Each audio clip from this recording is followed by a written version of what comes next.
When thou art risen on the eastern horizon, thou hast filled every land with thy beauty. Thou art gracious, great, glistening, and high over every land. Thy rays encompass the lands to the limit of all that thou hast made. As thou art Ra, thou reachest to the end of them. Thou subduest them for thy beloved Son. Though thou art far away, thy rays are on earth. Though thou art in their faces, no one knows thy going. When thou settest in the western horizon, the land is in darkness, in the manner of death. They sleep in a room with heads wrapped up, nor does one eye even see the other. All their goods which are under their heads might be stolen, yet they would not perceive it. Every lion is come forth from his den. All creeping things they sting. Darkness is a shroud, and the earth is in stillness, for he who made them rests in his horizon. At daybreak, when thou arisest on the horizon, when thou shinest as the Aten by day, thou drivest away the darkness and givest thy rays. The two lands are in festivity every day, awake and standing upon their feet, for thou hast raised them up, washing their bodies, taking their clothing. Their arms are raised in praise at thy appearance. All the world, they do their work. All beasts are content with their pasturage. Trees and plants are flourishing. The birds which fly from their nests, their wings are stretched out in praise to thy car. All beasts spring upon their feet.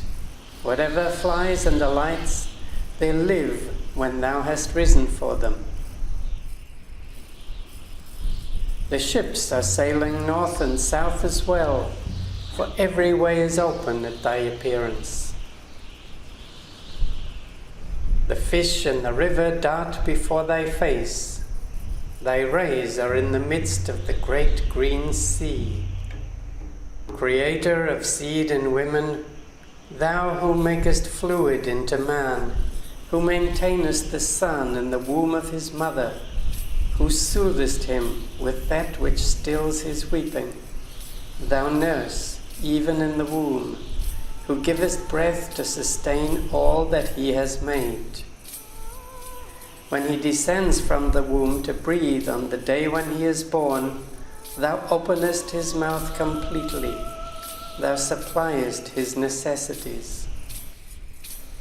When the chick in the egg speaks within the shell, thou givest him breath within it to maintain him. When thou hast made him his fulfillment within the egg, to break it, he comes forth from the egg to speak at his completed time. He walks upon his legs when he comes forth from it. How manifold it is what thou hast made!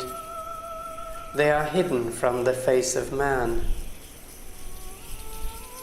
O sole God, like whom there is no other, thou didst create the world according to thy desire, whilst thou wert alone. All men, cattle, and wild beasts, whatever is on earth going upon its feet, and what is on high flying with its wings. The countries of Syria and Nubia, the land of Egypt, thou settest every man in his place. Thou suppliest their needs.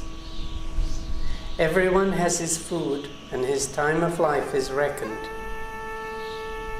Their tongues are separate in speech, and their natures as well. Their skins are distinguished, as thou distinguishest the foreign peoples.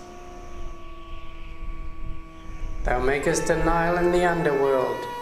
Thou bringest forth as thou desirest to maintain the people of Egypt, according as thou madest them for thyself, the Lord of them all, wearying himself with them, the Lord of every land, rising for them, the Aten of the day, great of majesty.